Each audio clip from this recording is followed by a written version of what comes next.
মন কখন খারাপ হয় জানেন? দুশ্চিন্তা কখন হয়? যখন আমাদের সিদ্ধান্তের সাথে আল্লাহর সিদ্ধান্ত মিলে না, আমাদের প্ল্যানিংয়ের সাথে আল্লাহর প্ল্যানিং মিলে না। কিন্তু আমরা তো জানি হবে তো সেটাই যেটা রব চায়। তা আপনি ভালো থাকবেন কিভাবে মন খারাপ থেকে? সূত্র একটাই, রব যেটাই চাই সেটাই আপনার চাওয়া বানিয়ে ফেলেন। কাজে কাজ হয়ে যাবে, মনও আর খারাপ হওয়ার সুযোগ হবে না। বলেন না সুবহানাল্লাহ।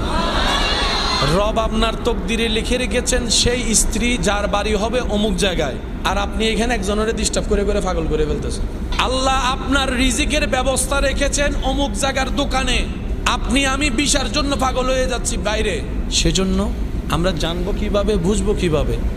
সেটা হচ্ছে রবের রহমতের উপর ছেড়ে দিতে হবে। আল্লাহ আমার জন্য যেটা ভালো হয় তুমি আমাকে সেটা দান করো, সেটা আসা পর্যন্ত আমাকে ধৈর্য ধারণ করার তৌফিক দান করো। আপনাকে যেতে হবে না, আপনার রবই আপনাকে সেই জায়গা পর্যন্ত পৌঁছাই দিবে।